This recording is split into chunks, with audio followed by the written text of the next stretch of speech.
I got that one picture where I'm like out here, like with my hands up. I feel like, was it Rafiki holding Simba up with Right. everyone, or you feel like Mufasa and Simba talking about like everywhere the light touches is ours.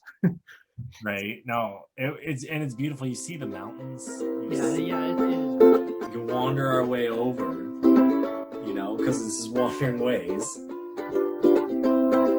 What's Bigfoot possibility?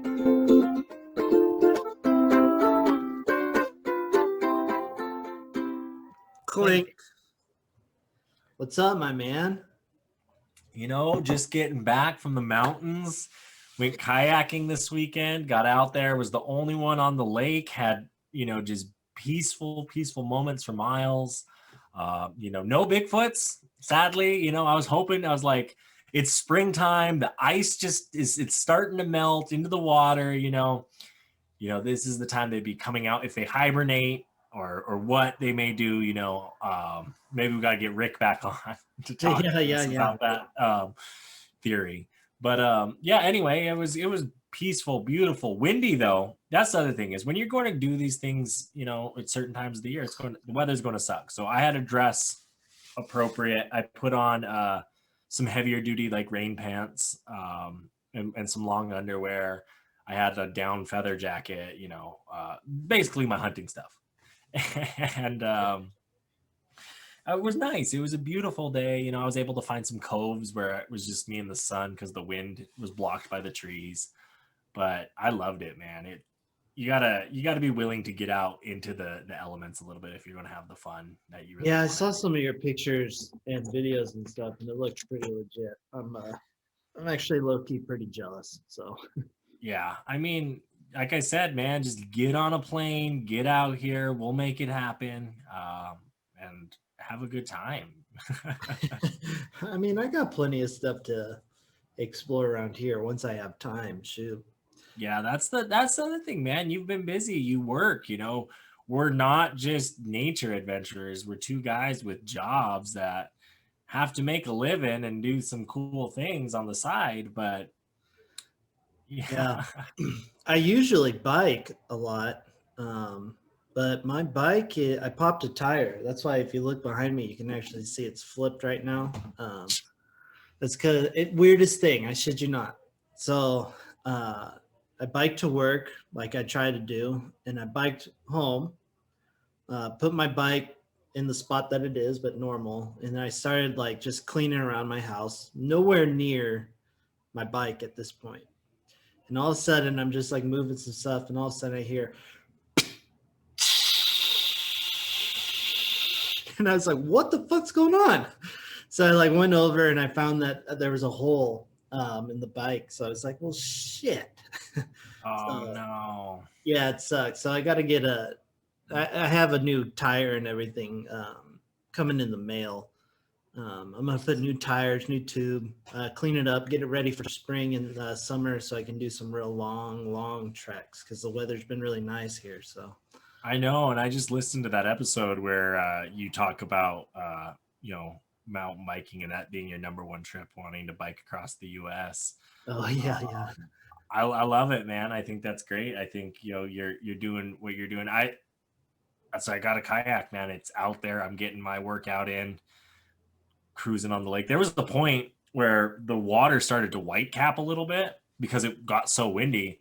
And I'm over at the deepest part of the lake at that point, like, oh, I'm going to check out the ice over here just because, like, it's thicker and this and that. And sure enough, it's starting to white cap and the wind's blowing directly at me into this. I'm like, I don't want to get this kayak stuck under the ice or up on top of it and roll it and get off balance and all that stuff. And, I'm going nuts and I'm paddling and all of a sudden I'm just covered and soaked with water, but it was Oh, worth it. It was fun. You gotta get out there.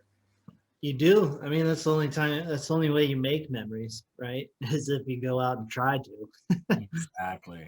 Exactly. You can't do that. You gotta start somewhere. Start small, baby steps.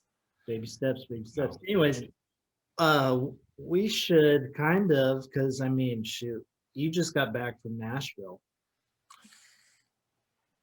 Yeah, I lied to everybody. If for those of you paying attention, I Liar. said I'd go to Wind Cave, but apparently the reservation system wasn't. When I first checked, I didn't really, I guess, check into it because it wasn't up because they were still kind of on winter hours when I checked. But now that they're on like tourism hours, you can book the tours and you can book the self-guided tour because they're only letting so many people in due to COVID. That I was like 2 weeks off, from when I was down there, so it didn't work out. So we called an audible, and right there, right in Nashville, in Murfreesboro kind of area, is Stones River National Battlefield, and it's run by the National Park Service. It's a beautiful, property on a few acres out there. There's like a 2 mile walking loop that me and Thea did, just beautiful. You're walking there, nice big park in the middle of all the like kind of city that you get there, but cool battlefields. Some of the, I think the oldest structure of the Civil War is there that they've had forever. Yeah, it was interesting. Nashville, once Nashville was kind of captured by the North, that was one of their big parts in controlling the railroads and stuff. And Nashville's kind of that, it's a big railroad system, but it was even it's a big like truck stop now. my feedback there, but it was a beautiful park, great interpretive guides, good center, good quality stuff when you're in the visitor center to look at and understand about what happened there. Civil War, there's a lot of Civil War buffs, so you get a lot of good museums out of that. Gettysburg, been there, that's a beautiful museum. Nice. Yeah. Well, I mean, partly I bring it up because that means we get to come back to a recurring theme here on the Wandering Ways podcast with our Wandering Ways reviews. So we get to, whenever we go on a trip to a park or any kind of thing like that battlefield there, we would like to do a Wandering Ways review so we can review it and help you guys make your decision if you wanted to go to it. So with that being said, this will be a shortened one because it's kind of a smaller park and you didn't spend a whole lot of time there. But first thing we are going to do, asking again, Wandering Ways reviews. We got different categories. Each one is different. The first one will be accessibility. 1 being just absolutely not accessible. 5 being like everybody, anybody, and it's just literally everybody can get to it type deal. And everyone can get to all parts of the park as well. So 5, it's accessible. Grandma, grandpa, there's a driving path through the park. You can go see everything by your car. There's parking spots at all the major pullouts. It's a small park. It's flat. There's no hills, if you're in the Nashville area, that's not really a big thing around there. I mean, there are hills, but you're on that side of the country where it's flat. It's easily walkable. Like I said, the loop that me and Thea did was 2 miles, and I think that was the longest walking thing they had. There was picnic tables to sit there. The center had bathrooms, was accessible. I saw plenty of old people out there walking too, young families, people driving in their cars, people that look like, yeah, I come here every day for my run or I walk it, frequently. So it was a really good, a very accessible park, all by all means. Sweet. That's good to know. Next category in the Short and Wandering Ways review, we're going to go with the awe factor.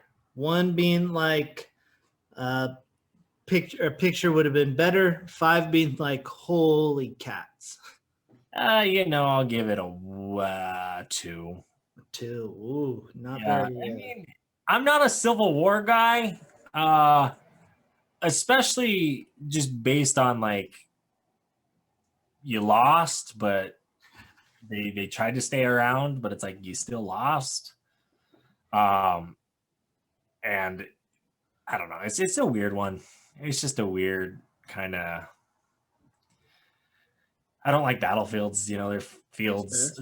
It's cool. I like history. I like learning about war, the reasons for war, all that that type of understanding. But like when you're actually there, unless we're watching the reenactment, it's just land. That's okay, out on that patch of grass over there, a bunch of men died. I mean, that's crazy. That's nuts to think, and also think how wars were fought. But to me, when you're experiencing the park in modern day, it's no different than looking at the field behind my house in that sense. Of like, okay, there's some trees, there's some grass, there's a squirrel, you know. Yeah, And then yeah, there's no, nothing wrong with that. That's beautiful. You can go walk it, you can hang out in it, but the awe factor is a 2. that's valid. That's why it's called the awe factor.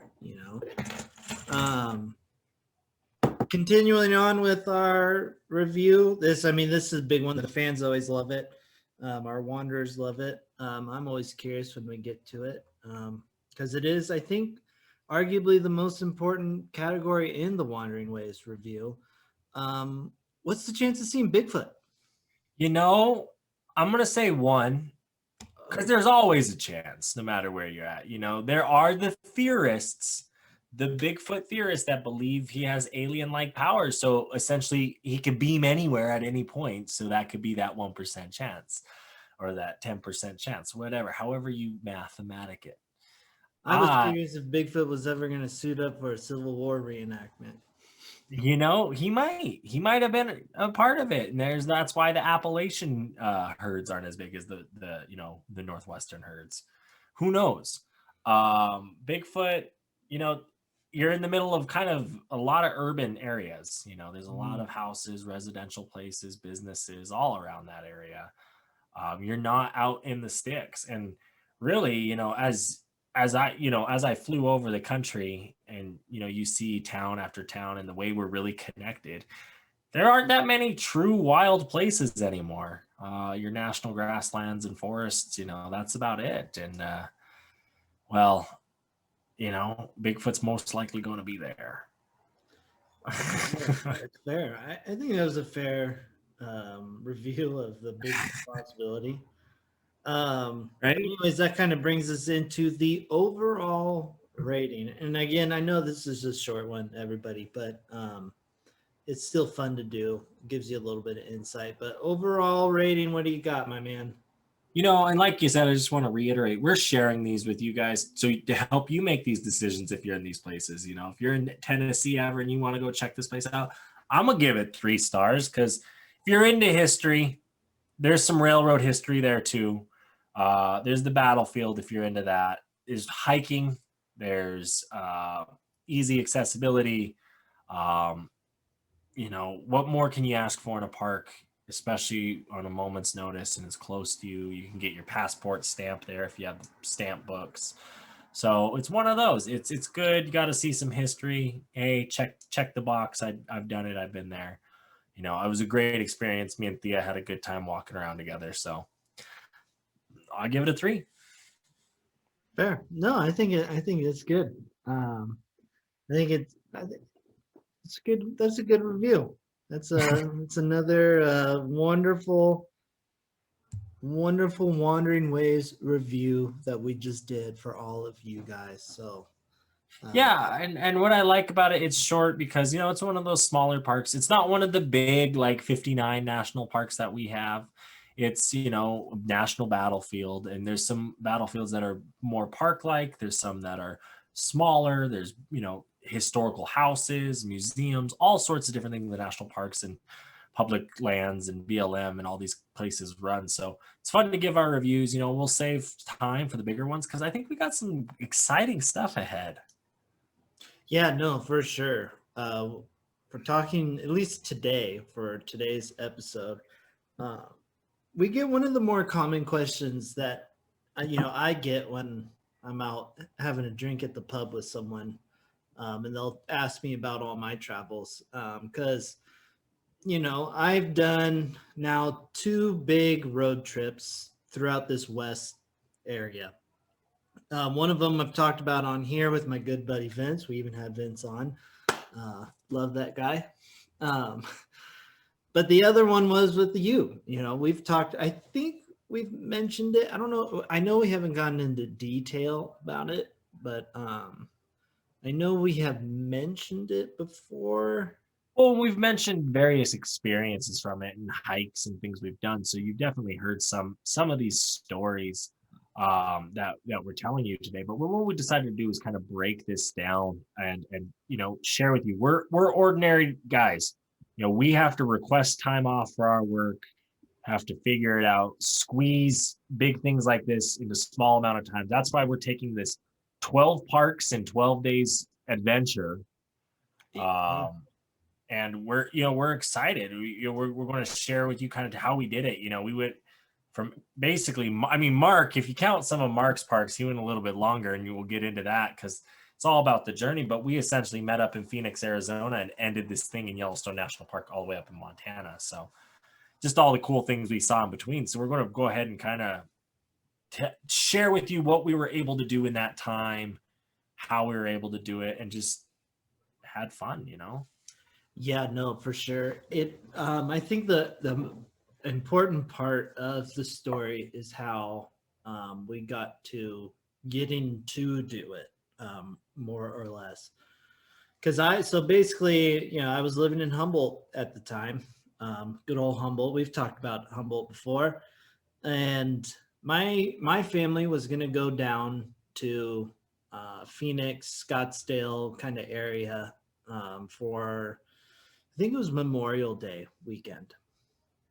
And so they had asked if I had any way of getting down there to spend the weekend with them. And, the way my job worked at the time, I didn't have anything to do for a good amount of time. So I was like, you know what?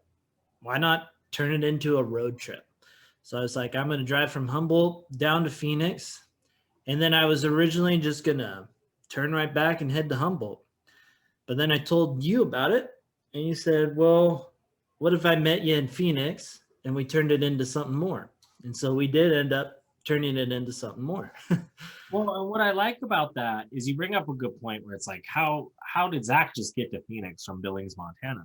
There's some good airlines out there like Allegiant, Sun Country, that are more regional jets that are, it was a $49 flight for me, base price. I had to add the add-ons, add your bag if you want snacks. Oh, I want to upgrade my seat to this aisle, whatever. You're going to pay that.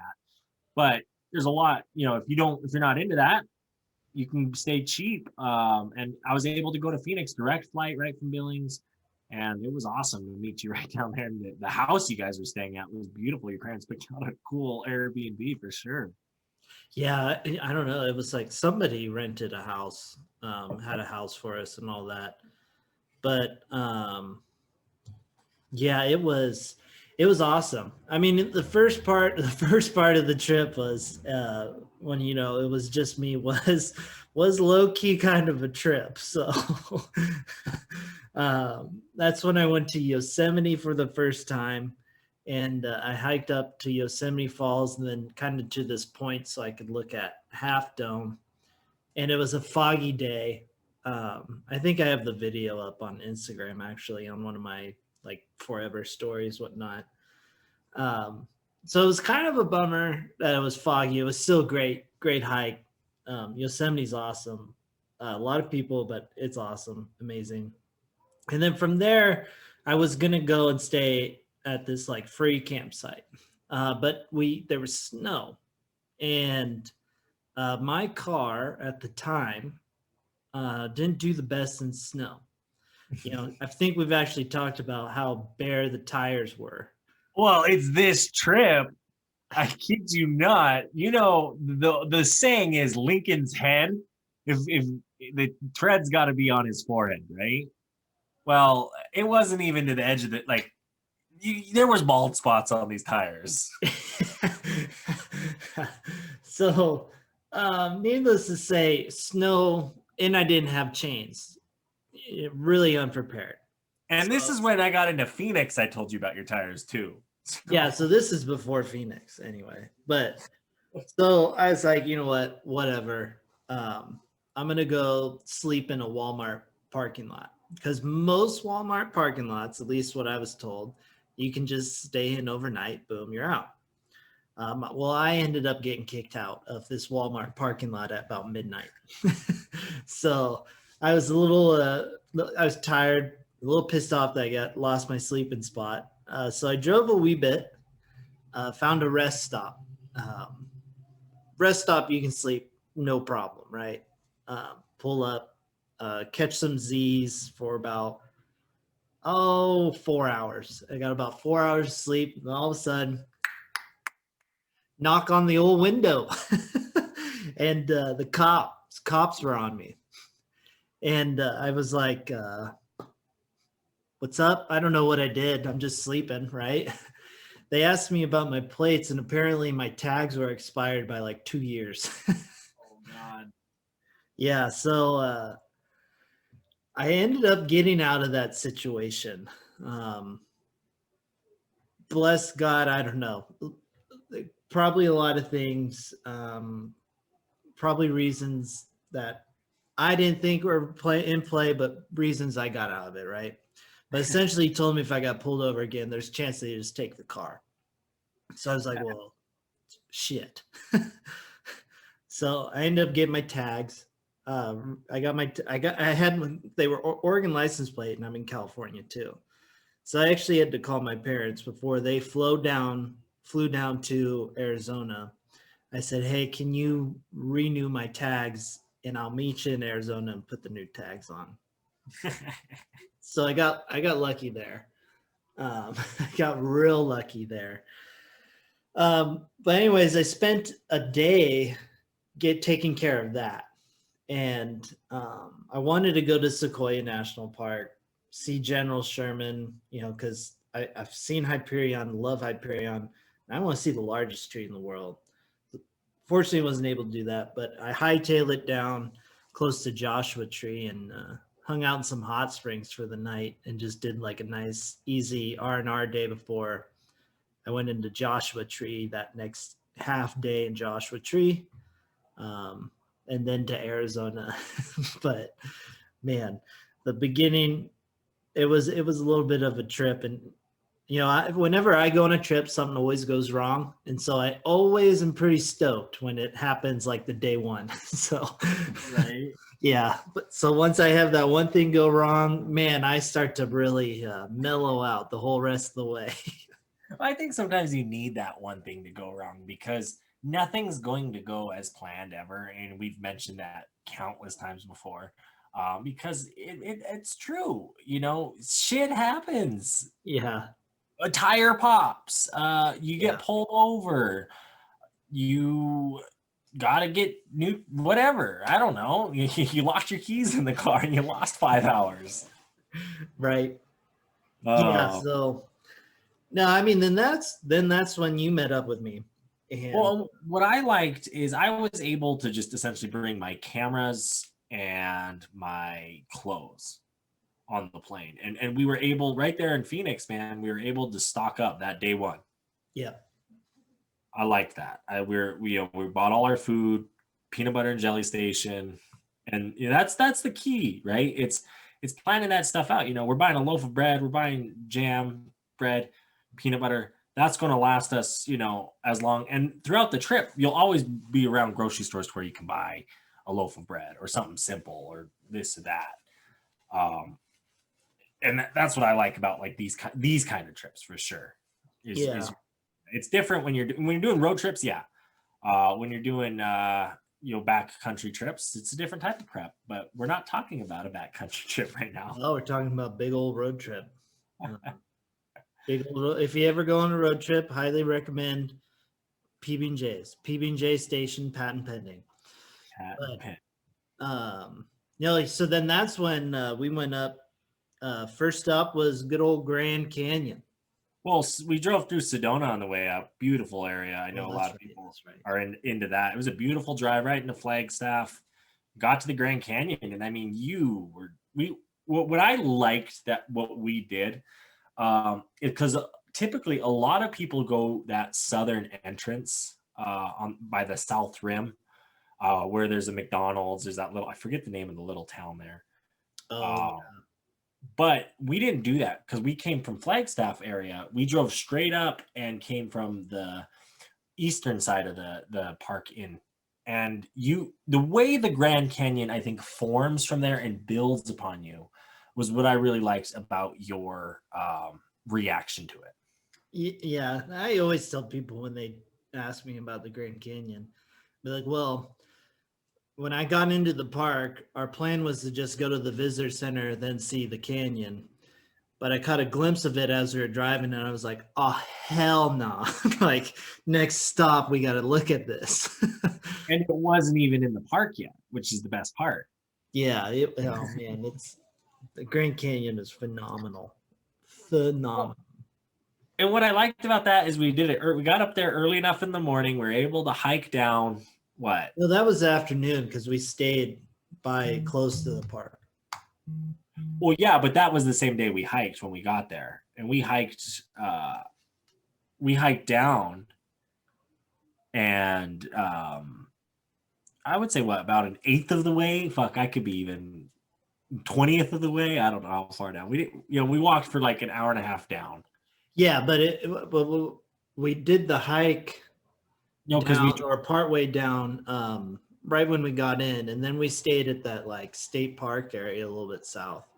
And that was quite a bit ways south. I want to say it was almost like 40 miles south of the. Yeah, it was a little farther than I thought. Wasn't bad. There was a lake there. Cold. I remember it being cold. We were almost closer to Flagstaff than Yeah, I remember waking up in my hammock tent that I have where I cover in case it rains. That was just a sheet of ice. Yeah. I slept in the car because it was cold. But I mean, that's the thing people don't understand about the Grand Canyon is you're up in elevation up there. So we were there in May, late May. It snowed on us while we were there. Wow. In the Grand Canyon. That was beautiful. It was really cool to witness and see. It snowed on us a lot of places. That trip, yeah, that's right. We actually started and ended the trip with snow. That's right. But from the Grand Canyon, we then went to Monument Valley, right? It was Monument Valley. We drove early that morning. We drove back through the Grand Canyon. Yeah.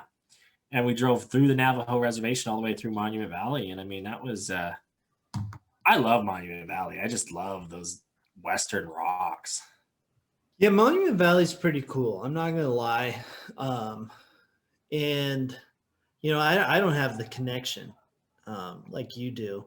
And also, I don't like Western movies. So it wasn't like, oh, man, John Wayne was in that John Wayne movie I watched. Like, this is where it was filmed. Like, I could give zero shits about the movie aspect to it. Yeah, like, for me, Monument Valley was just like it was a cool part of Earth.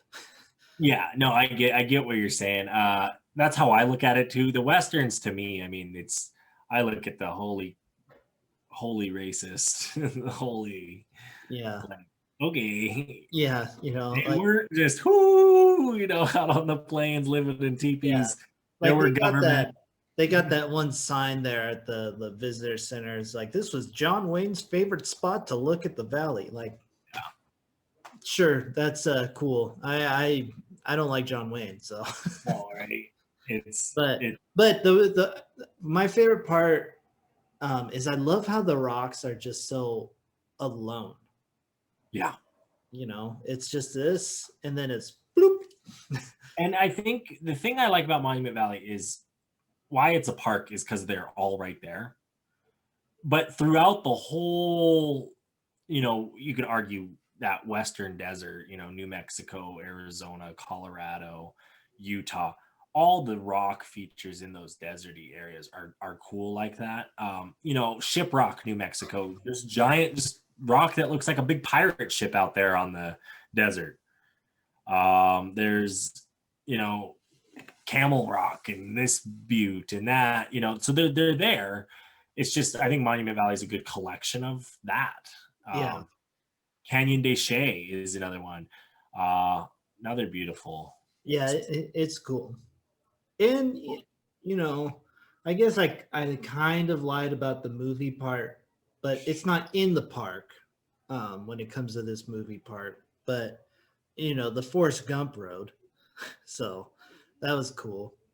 Yeah, Drive. that's exactly it. You're in the wild wild west, and where they decided to Hollywoodize the wild wild west. Yeah, Because let's be real, there weren't that. I mean, yeah, there were trading trails around Monument Valley around that, because you did have the Navajo Nation there, and that they're the largest tribe.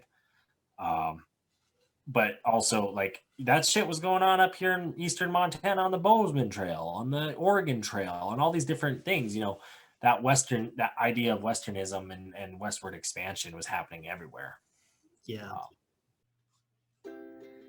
Hello, my wanderers. Before we get going with this episode of the podcast, I do just want to remind you guys to check out our other social medias, the YouTube, the Instagram, the Teespring to get that swag. Make sure to check us out individually. Zach Gray of Quartz Lake, Zach Gray, the Rougarou. Make sure you check out myself, Reverend Marcus, all that fun stuff.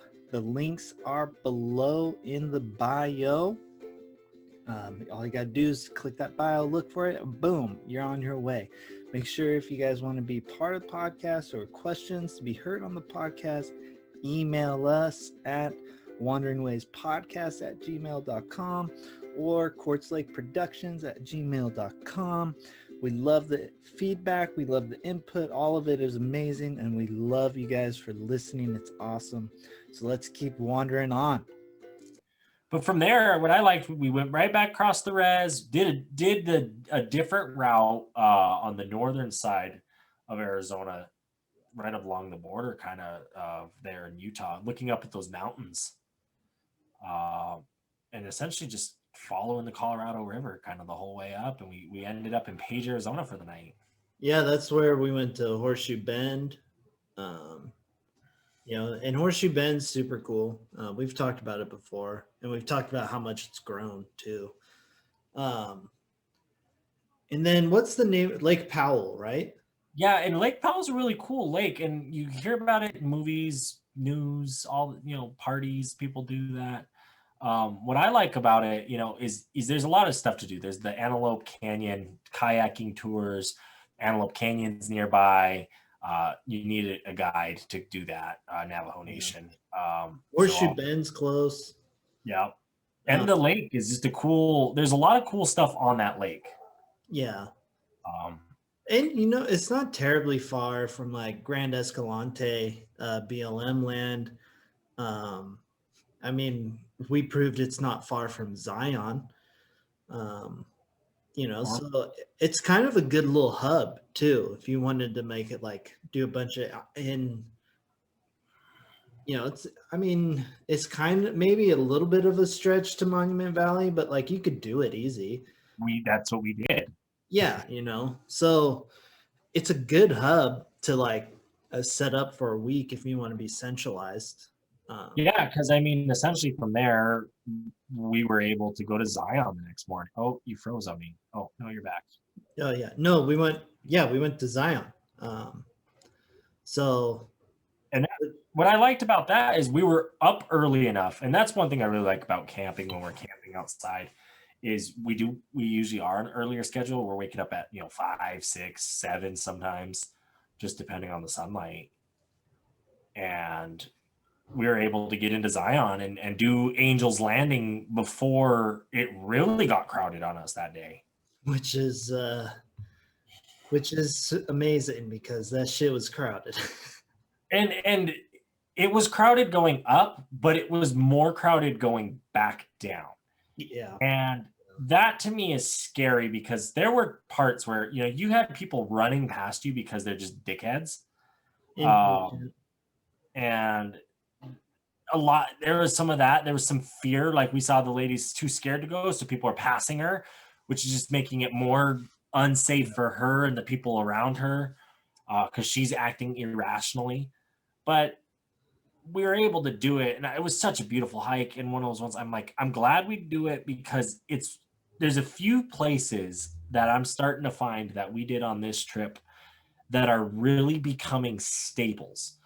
Horseshoe Bend, Mesa Arch in Canyonlands, and we'll get there. Um, uh, Delicate Arch is getting more overcrowded as the years go on. That trail is. But like Angel's Landing, you did the Narrows. Narrows is becoming more public. Zion is becoming more and more populated. You know, if I were to do Angel's Landing again, and you know, I've talked about how much the crowds really bugged me. But if I were to do it again, it would be a first thing in the morning. I mean, you know, I'm leaving when the sun's just starting to peak up. So that way, when I'm at the top, the sun's out, and then I can get out before everyone else is like kind of getting ready to start it. Well, I would want to be up by that bathrooms before, right as the sun's like starting to like actually light the area. That's where I'd want to be starting there. Yep. Plus, you get a really cool sunrise. Sure. I mean, that was really cool. We were able to do it early. I mean, we had to drive there, so I know that ate some time. That and you know, that was the only thing we did in Zion, because it was literally we drove into Zion, we hiked Angel's Landing, and then we were like off to Bryce Canyon.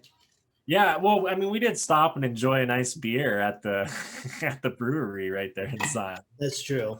Because I mean, we just did a cool hike, so you had to celebrate it somehow. Yeah. But we're tired, and we just I mean, we drove that beautiful drive from Zion to Bryce. If you know, that's a beautiful drive. Yeah. I like it. You're going through a lot of Called that. like the what is it? The Red Canyon. It's one of those scenic highways. Yeah, well, it's really cool. I remember when I did it with Vince. Vince was asleep during it, so he never saw it. But it's really really cool. I remember thinking how dope it was. Yeah, no, I like that. I like that drive. I would do that drive over and over. Yeah. um, Bryce, we stayed literally right outside Bryce. Yeah, and that's a really nice campsite. You know, it's a lot of RVs, a lot of tent sites. It's a big one. They have nice showers. I think they even had like a pool for kids and stuff in the summer. I can't remember. So some of those places do. I know KOAs do. I want to say this one might have had stuff like that. Yeah. It was a bigger one for sure. Yeah. But you know, we wanted to do night watching, but the stars. We got screwed with some cloud cover. Which is fine. We got over it because we relaxed and used that time to kind of recover. Yeah, we just kind of chilled by the campfire. You know, did things you do when you're camping at a campfire. Yeah. Yeah. Then we woke up super early, went into the park. We did not hike in Bryce.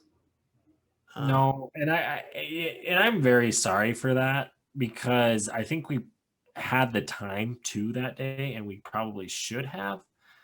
I've been twice and I haven't, but I really want to go down into the canyon more. And that's that cool shot you see a lot of people take that picture of. And I guess to me, my experiences at Bryce, I've always felt like it's smaller than what the pictures are showing you because it is a smaller park. So I feel as if like those pictures aren't as impressive, but then you start seeing them and really looking at the details. You're like, maybe I should go do that.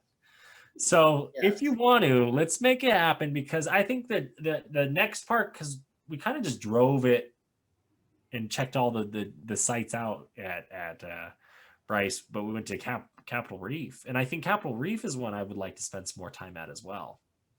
Yeah, because those two parks were really kind of just two that we just kind of drove through. Now Capitol Reef, we did a real small hike. Well, that's the problem with Capitol Reef is you have to know what you're doing because the main road, the main highway goes right through a little tiny part of it because it's almost like it's this like ridge line. which I mean, it's earth rock. Yeah, it basically is. So there's different highways and dirt roads and whatnot to take. And it's almost like you want to spend the 5-6 hours it's going to take you to get to that one section uh, for that day. Yeah. And I think we didn't do that, but we found a quick, nice little, I mean, it was a cool arch that we walked to right off that highway there. You saw We some walked, petroglyphs. yeah. So no, it was good. You know, I do want to explore more of Capitol Reef and Bryce. And so they're close enough where you can kind of tackle them in one trip. So I, if I I really hear, can hit those two spots a bit more. I hear you planning something in your head as you're convincing yourself like I can make that a trip. Okay, all right, let's do this, do this. So the Utah 5, man, any day that we Honestly, do it. I'm right there with you because it is a like even what I like is Moab, and that's where we ended up that night. Was we kind of just did all those parks, and we did the Delicate Arch hike that same night. Beautiful time to do it. Yeah. The weather was just perfect. It wasn't too hot, wasn't too cold. It was fun.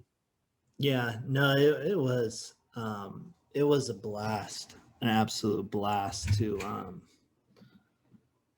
get. Delicate Arch is really cool. Arches National Park is really cool. I've done it. That was my second time. I did it with Vince, and we did kind of the back to the double O arch, which that part was super cool. And Delicate Arch, I mean, shoot, it's the license plate, so it's got to be cool. Right? No, I love it. I like arches. I want to spend more time there for sure. Just because that was it. That was it. Then we're in Moab, and Moab's cool. I want to take my Jeep down there because you just see cool Jeep stuff. The desert, I like the desert.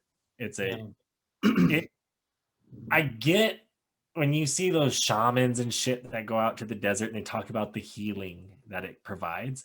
There is, that feeling when you're in a desert of, you're out and it has that power. And I think it's how you use that power when you're out in the desert Yep. to experience it. And I think I like it. I like arches. I want to go back. We camped in Moab though. I didn't like this campground. This was, some people are into it. If you're RV camping, you're used to having neighbors, but we're tent guys. Yeah, it was very much like stacked on top of each other, which there's perks to it. I can't complain too much. I slept. I had a place to sleep. It was close. We were able to wake up early, go to Canyonlands. Like, yeah, it wasn't the best. Will I try and go there next time? Probably not. But it's not like I'm like, screw this campsite. No, it was cheap. So Yeah. that was the benefit. There was a pool, hot tub kind of situation. It seemed more for RVs, but because the tent area was like pig pens, right? You had your stall, they had their stall right next to you, and they had the next stall down. So you'd hear kids at night. So it wasn't great for that, but like we were just like, okay, place to sleep, go to bed, in bed, up early, and we were able to do Canyonlands nice and early. You even hit Mesa Arch in the morning when there wasn't that many people there. Now you see pictures of all the photographers that go there just for a sunrise shot. It's fucking ridiculous. Well, it's really cool because it's like this little window, so you can get a cool sunrise. Like, I Oh, I, understand why they're going. I do too. But to me, it's like that's another one of those places where not until recent it has become famous. Yeah, And it's like Mesa Arch has always been there. And yeah. why is it now being this you're seeing it on a lot of social medias? Canyonlands is cooler than I thought it was going to be. We did that, like, what was the whale's Yeah. tail or something hike, which that was really cool. You really see the rock formations there, which I think Yeah. that's also part of the desert. Yeah, we were in the island in the sky. But I got that one picture where I'm like out here, like with my hands up. I feel like, was it Rafiki holding Simba up with everyone, or you feel like Mufasa and Simba talking about like everywhere the light touches is ours. Right. No, it's beautiful. You see the mountains. Yeah, it is really cool. You see all that cool stuff out there. The two rivers, the Green River and Colorado River, combining, making basically forming the island in the sky. Yeah. That was cool. And then from there, I mean, we just kind of said, we've been hiking around a lot. We're tired. We got a hotel, and we drove to good old Snowmass, Colorado. Yeah, that's right. During off season. So yeah, that's why we got good everybody there. deal. We got a real good deal at like a 5-star hotel. And because it was the off season. They weren't skiing and it wasn't quite peak summer. They still kind of had some snow hanging around, and it's just a lot of locals, but I'm okay with that. We were able hang to out in the hot tub, which is kind of like a hot spring, which I love both of those things. So it's like, yeah, right. I that's when I get a house of my own, I'm putting a hot tub somewhere because I love warm water. right. What I like about that though is you bring up something funny. Is in hot tubs we have some weird conversations with some weird people, but in this one in particular, we had a lady who was from the same town as this friend of ours from college, who we were literally meeting up with the next day in Fort Collins, Colorado. Yeah. And she knew him, and it was kind of like, what, small world, but it happens. Yeah, we had the other guy who was like an aerospace engineer, Yeah. which from like Ohio or something. So I love hot tubs, especially because you meet people. Exactly. You get interesting chats with people in a hot tub. And you get relaxed. And it was beautiful. You saw the stars. It was quiet night in Colorado up in the mountains. Yeah. And then we went to good old Fort Collins for the day. Yeah, I got to Caught up with an old college buddy of ours. Yeah, and boy, were we in for a night. Sure, I don't remember it, but Well, what I liked is he took us all around all the cool bars in Fort Collins. And Fort Collins is a real cool college-y town if you're into that. Colorado State, beautiful campus. Yeah. Nice location, good town. And we were able to both you and I that night, it wasn't no glorious 5-star hotel where we get our own queen size beds. No, instead we had Michael's like three cushion couch, but it wasn't a pull-out bed or anything. It was just like recliners, and we each had like our own recliner that we slept on, and it wasn't really that comfortable and sucked. So I mean, I was out like a light. So you were out since Mark had Das Boot at the bar. Yeah. I got the end of that. Yeah, you and Michael convinced me to drink that big ass boot, and so I drank it, and then that was kind of all she wrote for me. But that brings up a good point. When you're on these trips, people drink. It's just a factor of life. There's so many fucking bars in this world. They drink. We've been doing it since the beginning of time. Wine is in the Bible. Yeah, I mean, that was an extreme case of drinking. Well, yes. I normally always carry beer with me because I always make a friend with beer. But exactly my point. So when you're on these trips, you have friends that drink, people that drink. So the next day, when you have plans to go do a cool park like Rocky Mountain National Park, which is a very overcrowded park, by the way, you're not really excited to do the hikes or do that. And that's fine. Life happens. You get drunk and whatnot. And what sucked is Rocky Mountain National Park, it's a lot of snow, even in early June when we were there. Yeah. The pass was closed. I mean, we were able to see rams and elk. Yeah. And we walked around a wee bit. Yeah, a little. We walked up to that lake and looked at it, and then we got back in the car and drove. Yeah. Up to Wyoming. Yeah, good old Lingle. What I love about this part of the story is we literally were like right here, hanging right in Cheyenne, and you're in the middle of nowhere, and we're out there in the middle of nowhere, and we came across one of those tornado-like storms where it was super windy, fucking raining, and just one where most people pull the car over because they're scared, but we're not scared, so we just kept going on Mark's bald tires. So every time we hit any puddle, we're hydroplaning.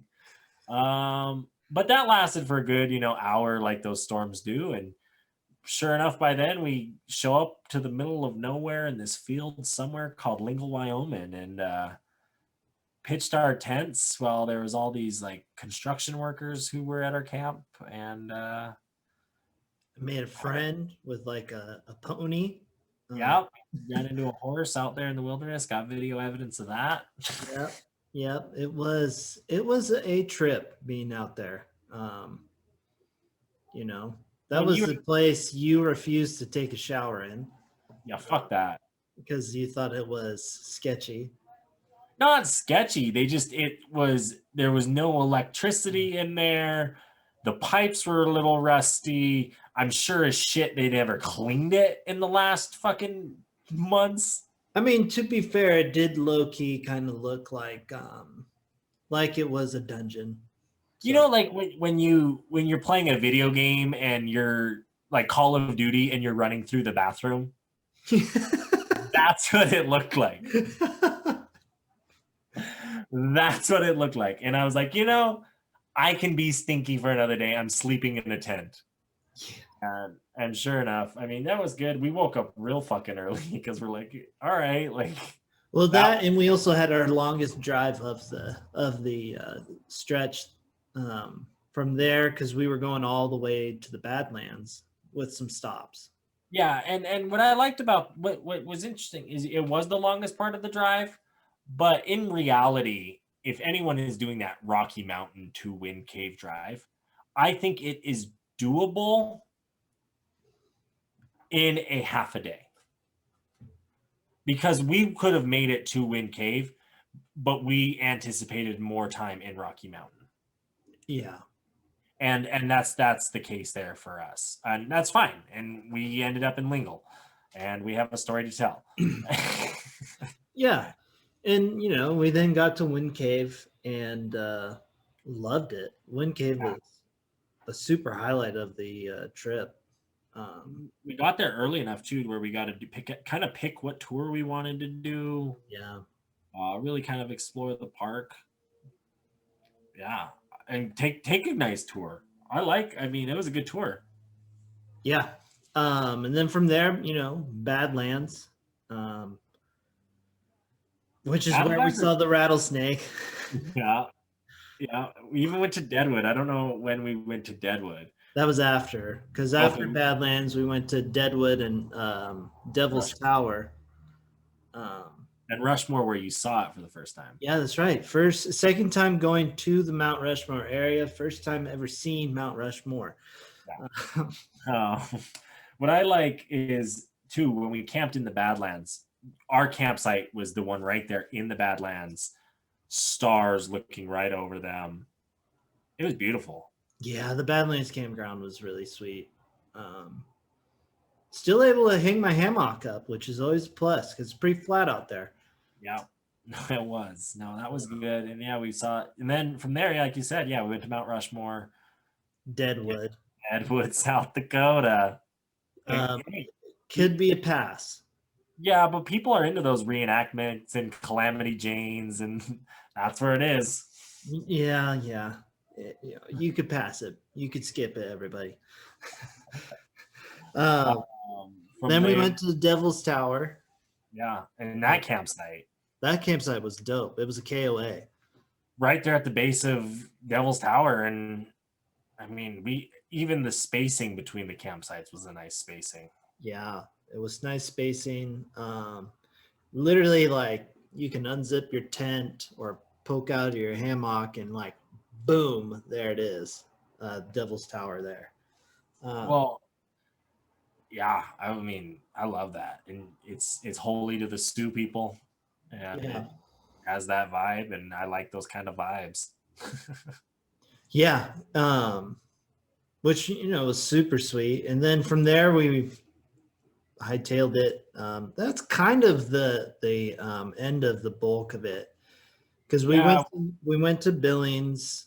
Um, I think we got into Billings on like a Wednesday, yeah, and I had like a work meeting Thursday, Friday, or whatever, and we did some stuff like that, I got and new then tires. yeah, which got slashed like a week after you got home. Yep, yep. So Got slashed a week after I got home. yeah, but from there, I mean, you're in Billings for a while. I was able to do that, and then that weekend we went into Yellowstone, did the Beartooth Pass, like fresh crop of snow. And actually, what was crazy is we went up that Friday evening.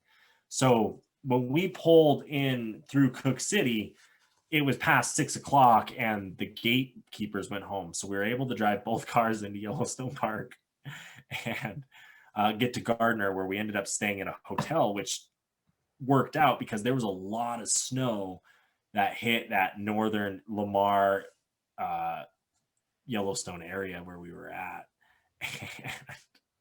I'm glad. I mean, I'm glad we were able to get in the car or get a hotel, because they ended up closing the Beartooth Pass that night after we drove through.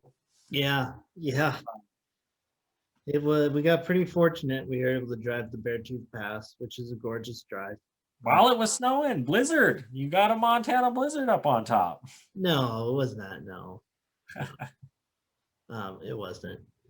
Um, but yeah, I mean that's kind of the bulk of the trip. The 12, from Phoenix to Billings was 12 days. We did the what was it, 12 parks or something. Yeah, we did Grand Canyon, Monument Valley, Zion, Bryce, Capitol Reef, Arches, Canyonlands, Wind Cave, Badlands, Devil's Tower, Mount Rushmore, and then Yellowstone was the 12th. Big Horseshoe Bend. Horseshoe Bend, which, I mean, yeah, now it's not. When we did it, the sign wasn't up, so don't count. Yeah, They were literally paving the parking lot. yeah, they were doing work. But Um, part of the reason, I bring up it was the 12 days, 12 parks, kind of the end of our trip, is because I've got to be that guy. I'm always this guy, because we're up at our hour and it's kind of time to get into the final words. And since we're at the final of the trip, breaking it down, I figured it was a decent time to do it. So, that being said, final words, my guy. it was so awesome talking to you and reminiscing about the past, and just being able to talk to our listeners today about like how we make it work. We fit that in to 12 hours, given at the time, we're both in our 20s, and ably fit to do some of the trails we did during these things. So thank God for that. But also you keep that in mind. If you're a family, you might not be able to do everything we did in that same short amount of time, because me and Mark are also the type of the guys, when you stop at a gas station, that's your bathroom stop. That's where you get snacks, and we ain't stopping till the next time you need gas, Yeah. unless there's some cool shit along the way, because that's totally different. But keep that in mind when you're doing these long distance things. We try and do a big trip once a year because our schedules allow for us to do that, which with our changing jobs, that might not happen one day, but this year I think we got some good stuff coming. So keep out on the look for that. Watch the social medias. Watch the YouTube. Watch the Instagrams. That's where we're going to put stuff out live. If you want to see it as it's happening. Other than that, we thank you for listening. I really do appreciate each one of you who subscribes and listens every week and puts up with our bullshit. Because it means a lot. Thank you. This nature stuff is something, like we say, we're working men. If we could be in nature every day, sharing our experiences with you, going to Belize, Costa Rica, Ecuador, London, Asia, Australia, Iceland, any place like that, Yellowstone Park. We're going to give it to you, our experience firsthand, and we just love sharing it with you guys. So thank you. Love it. On the Amen, my man. Reverend's final words of wisdom, as always, stay beautiful, everybody. I can't tell you how much I appreciate you guys listening. I appreciate all the feedback we've gotten. I appreciate every single one of my wanderers out there. I kind of just want to go keep rolling into, Mother Nature is beautiful and everything's amazing about it. It heals us. We got to take care of it. Pick up some garbage, recycle. Uh, Maybe don't drive your car on a short trip if it's easy to walk or bike. Just try and do, because it's a momentum thing. Small things do add up, and over time, we can make a significant difference. So just keep taking care of this beautiful land we call home, called Earth. But I mean, with that being said, peace out, everybody. Bye.